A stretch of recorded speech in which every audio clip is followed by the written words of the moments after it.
Hello viewers, welcome to this channel. আজকের এই ভিডিওতে আপনাদের সবাইকে স্বাগত জানাই। আজ আমরা বাংলার শিক্ষা পোর্টালে স্টুডেন্ট ট্রান্সফার সার্টিফিকেট সংক্রান্ত বিষয় নিয়ে আলোচনা করব। কিভাবে বাংলার শিক্ষা পোর্টাল থেকে টার্মিনাল ক্লাসের স্টুডেন্টদের ট্রান্সফার সার্টিফিকেট ইস্যু করবেন, টার্মিনাল ক্লাস বাদ দিয়ে অন্যান্য ক্লাসের স্টুডেন্টদের টিসি কোথা থেকে ইস্যু করবেন, ট্রান্সফার সার্টিফিকেট ইস্যু করার পর প্রিন্ট আউট কপিতে যদি কোনো ভুল ধরা পড়ে তাহলে কোন অপশানে গিয়ে তা কারেকশন করতে পারবেন এবং সমস্ত ট্রান্সফার সার্টিফিকেট কোন অপশান থেকে ডাউনলোড করতে পারবেন, এই সমস্ত বিষয় নিয়ে আজ আমরা এই ভিডিওতে বিস্তারিত আলোচনা করব। দর্শক বন্ধুরা, নতুন স্কুলে ভর্তি হতে গেলে ছাত্রছাত্রীদের হাতে ট্রান্সফার সার্টিফিকেট থাকাটা বাধ্যতামূলক। আসুন দেখে নেওয়া যাক বাংলার শিক্ষার স্কুল লগইনে গিয়ে কিভাবে ট্রান্সফার সার্টিফিকেট সংক্রান্ত এই বিষয়গুলি খুব সহজেই করে নেওয়া যায়। এর জন্য প্রথমে আমরা চলে যাব বাংলার শিক্ষার লগইন পেজে। লগইন পেজে গিয়ে স্কুল ডিটেলস দিয়ে আমরা লগইন করে নেব। লগইন করার সাথে সাথে স্কুলের ড্যাশবোর্ডটি ওপেন হয়ে যাবে। দর্শক বন্ধুরা, টার্মিনাল ক্লাসের স্টুডেন্ট এবং টার্মিনাল ক্লাস বাদ দিয়ে অন্যান্য ক্লাসের স্টুডেন্টদের টিসি ইস্যু করার জন্য দুটি ভিন্ন অপশন রয়েছে। প্রথমেই দেখে নেব টার্মিনাল ক্লাসের স্টুডেন্টের টিসি কোথা থেকে ইস্যু করবেন। এর জন্য আমরা চলে যাব স্টুডেন্ট প্রমোশন এবং ট্রান্সফার এই অপশানে। এর আন্ডারে মেনু রয়েছে স্টুডেন্ট প্রমোশন এবং ডিটেনশন। এখানে গিয়ে আপনারা স্টুডেন্ট প্রমোশন এবং ডিটেনশন মডিউলটি দেখতে পাবেন। যারা এখনও প্রমোশন এবং ডিটেনশন কমপ্লিট করেনি তাদের জন্য এই মডিউলটি ওপেন থাকবে। যারা অলরেডি ফাইনালাইজ করে দিয়েছেন তাদের মডিউলটি দেখতে ঠিক এইরকম। এখানে অন্যান্য ক্লাসের সাথে সাথে টার্মিনাল ক্লাসের প্রমোশন ডিটেনশনও ফাইনালাইজ করে দেওয়া হয়েছে। টার্মিনাল ক্লাসের প্রমোশন ডিটেনশন ফাইনালাইজ করার সাথে সাথেই ওই ক্লাসের সমস্ত স্টুডেন্টের ট্রান্সফার সার্টিফিকেট অটোমেটিক জেনারেট হয়ে যায় এবং ফাইনালাইজ বাটনের পাশে ডাউনলোড স্কুল লিভিং সার্টিফিকেট অপশনটি অ্যাক্টিভেট হয়ে যায়। এই অপশানে গিয়ে ওই ক্লাসের সমস্ত স্টুডেন্টের ট্রান্সফার সার্টিফিকেট আপনারা ডাউনলোড করে প্রিন্ট আউট করে নিতে পারবেন। টার্মিনাল ক্লাস বাদ দিয়ে অন্যান্য ক্লাসের স্টুডেন্ট যারা অ্যাড্রেস চেঞ্জ অথবা স্কুল চেঞ্জের কারণে ট্রান্সফার সার্টিফিকেট নিতে চায় তাদের ট্রান্সফার সার্টিফিকেট ইস্যু করার জন্য আমাদেরকে চলে যেতে হবে স্টুডেন্ট প্রমোশন এবং ট্রান্সফার এই অপশানে। এর নিচে সাবমেনু রয়েছে student transfer out. Student transfer out অপশানে গেলে একটি সার্চ বক্স আসবে, যেখানে স্টুডেন্টের কোডটি দিয়ে সার্চ করলে স্টুডেন্ট ডিটেলস বেরিয়ে আসবে।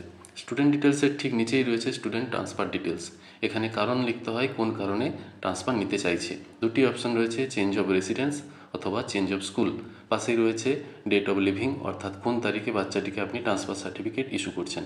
এখানে তারিখের লিস্ট থেকে আপনি তারিখটি সিলেক্ট করে ট্রান্সফার আউট করে দিলেই স্টুডেন্টের ট্রান্সফার সার্টিফিকেট ইস্যু হয়ে যাবে। সব ধরনের স্টুডেন্টের ট্রান্সফার সার্টিফিকেট ইস্যু করার পর তা ডাউনলোড করার জন্য আমাদেরকে যেতে হবে স্টুডেন্ট প্রমোশন এবং ট্রান্সফার এই অপশানে। এর আন্ডারে মেনু রয়েছে স্টুডেন্ট ট্রান্সফার আউট। এখানে গেলে আমরা সব ধরনের স্টুডেন্টের ট্রান্সফার আউট দেখতে পাবো। এখান থেকে আপনাদের যে ট্রান্সফার সার্টিফিকেটটি লাগবে সেটি ডাউনলোড অপশানে গিয়ে ডাউনলোড করে নিতে পারবেন এবং প্রিন্ট আউট কপি স্টুডেন্টকে হ্যান্ড ওভার করে দিতে পারবেন। ট্রান্সফার সার্টিফিকেটের প্রিন্ট আউটে যদি কোনো ভুল দেখা দেয় তাহলে কিভাবে কারেকশন করা যাবে, এর জন্য আমাদেরকে চলে যেতে হবে স্টুডেন্ট এন্ট্রি এবং আপডেট এই অপশানে। এর আন্ডারে তিনটি মেনু থেকে আমরা তিন ধরনের আপডেট করতে পারবো। প্রথম রয়েছে update student basic details, update Aadhaar এবং আপডেট স্টুডেন্ট আইডেন্টিটি। প্রথমেই আমরা চলে যাব আপডেট স্টুডেন্ট বেসিক ডিটেলস এই অপশানে। এখানে গিয়ে সার্চ বারে স্টুডেন্টের কোডটি দিয়ে সার্চ করলে স্টুডেন্টের ডিটেলস বেরিয়ে আসবে। স্টুডেন্ট ডিটেলস খুলে গেলে এখান থেকে বেশ কিছু ফিল্ড আমরা আপডেট করে নিতে পারবো। প্রথম যে চারটে ফিল্ড রয়েছে স্টুডেন্টের নেম, ডিওবি, ফাদার্স নেম এবং মাদার্স নেম, এই চারটে ফিল্ড এখান থেকে কোনোভাবেই এডিট করা সম্ভব নয়, কারণ এগুলি এখানে নন এডিটেবল মোডে রয়েছে। এগুলি কোন অপশান থেকে কারেকশন করতে পারবেন তা নিয়ে আমরা পরে আলোচনা করছি। আসুন দেখে নেওয়া যাক এখানে কোন কোন ফিল্ডগুলি আপনি কারেকশন করতে পারবেন। এখান থেকে আপনারা স্টুডেন্টের gender, guardians contact number, medium, address, bank details এবং স্টুডেন্টের যে প্রোফাইল পিকচার রয়েছে এই সমস্ত ডিটেলসগুলি আপডেট করে নিতে পারবেন। স্টুডেন্টের আধারটিও অন্য মেনু থেকে আপডেট করতে হবে। এরপর ওপরে যে চারটি ফিল্ড নন এডিটেবল মোডে ছিল সেগুলি কারেকশন করার জন্য একদম ডান দিকের ওপরের কোণে একটি লিঙ্ক রয়েছে, আমরা এই লিঙ্কে গিয়ে কারেকশন করতে পারি। অথবা আরও একটি অপশান রয়েছে স্টুডেন্ট এন্ট্রি এবং আপডেটের নিচে আপডেট স্টুডেন্ট আইডেন্টিটি এই মেনুটি। এই দুটি মেনুর যে কোনো একটিতে গেলেই এই অপশানগুলি কারেকশন করা যাবে। এখানে গিয়ে স্টুডেন্ট কোডটি দিয়ে সার্চ করলেই স্টুডেন্টের ডিটেলস বেরিয়ে আসবে এবং ঘরগুলি অ্যাক্টিভেট হয়ে যাবে। এখান থেকে আপনারা নেসেসারি কারেকশান করে আপডেট ডিটেলস করে দিলেই স্টুডেন্টের ডিটেলসগুলি আপডেট হয়ে যাবে। স্টুডেন্ট এন্ট্রি এবং আপডেটের আপডেট আধার অপশানে গিয়ে সার্চ বক্সে স্টুডেন্ট কোড দিয়ে সার্চ করলে স্টুডেন্টের ডিটেলসটি বেরিয়ে আসবে এবং আধারের ঘরটি অ্যাক্টিভেট হবে। এই ঘরে গিয়ে আপনারা আধারটি আপডেট করে দিতে পারবেন। সমস্ত কারেকশান কমপ্লিট হয়ে গেলে কারেকশান করা ট্রান্সফার সার্টিফিকেট ডাউনলোড করার জন্য আমাদেরকে চলে যেতে হবে স্টুডেন্ট প্রমোশন এবং ট্রান্সফার এই অপশানে। এর আন্ডারে sub menu student transfer out, এখানে গেলে সমস্ত স্টুডেন্টের ট্রান্সফার সার্টিফিকেট এখানে দেখাবে।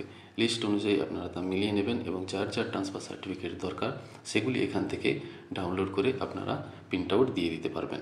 দর্শক বন্ধুরা, ট্রান্সফার সার্টিফিকেটে যদি কোনো ভুল থেকে যায় তাহলে যে স্টুডেন্টটি নতুন স্কুলে ভর্তি হতে যাচ্ছে সেখানে নানা সমস্যার সম্মুখীন হতে পারে। এই সমস্যা যাতে না হয় তার জন্য আপনারা ট্রান্সফার সার্টিফিকেটটি প্রিন্ট আউট করে আগে গার্ডিয়ানকে দিয়ে চেক করিয়ে নিন। সেখানে যদি কোনো ভুল ধরা পড়ে তাহলে সেখানেই তা কারেকশান করে রিডাউনলোড করে আবার গার্ডিয়ানকে প্রিন্ট আউট করে দিন। বন্ধুরা, এই ভিডিওর মাধ্যমে ট্রান্সফার সার্টিফিকেট সংক্রান্ত কিছু সমস্যা এবং তার সমাধান নিয়ে আলোচনা করলাম। আশা করি এই ভিডিওটা দেখে আপনারা খুব সহজেই আপনাদের এই সংক্রান্ত সমস্যাগুলো কাটিয়ে উঠতে পারবেন। ভিডিওটি যদি ভালো লেগে থাকে তাহলে অবশ্যই লাইক করবেন এবং কমেন্ট বক্সে আপনার গুরুত্বপূর্ণ মতামত দেবেন। সবশেষে রিকোয়েস্ট করব, চ্যানেলটিতে যদি নতুন হয়ে থাকেন তাহলে অবশ্যই চ্যানেলটিকে সাবস্ক্রাইব করে রাখবেন এবং বেল বাটনটি অন করে নেবেন। বাংলার শিক্ষা পোর্টালে কাজ করতে গিয়ে যে কোনো রূপ সমস্যার সম্মুখীন হলে কমেন্ট বক্সে সমস্যাগুলো উল্লেখ করে কমেন্ট করুন, আমি যথাসাধ্য উত্তর দেওয়ার চেষ্টা করব। সবাইকে অশেষ ধন্যবাদ ভিডিওটি শুরু থেকে শেষ পর্যন্ত দেখার জন্য। ভিডিওটি ভালো লেগে থাকলে বন্ধুদের সঙ্গে অবশ্যই শেয়ার করবেন, কারণ তারা এই ভিডিও দেখে উপকৃত হতে পারে। ধন্যবাদ সবাইকে। সবাই ভালো থাকুন, সুস্থ থাকুন। নমস্কার।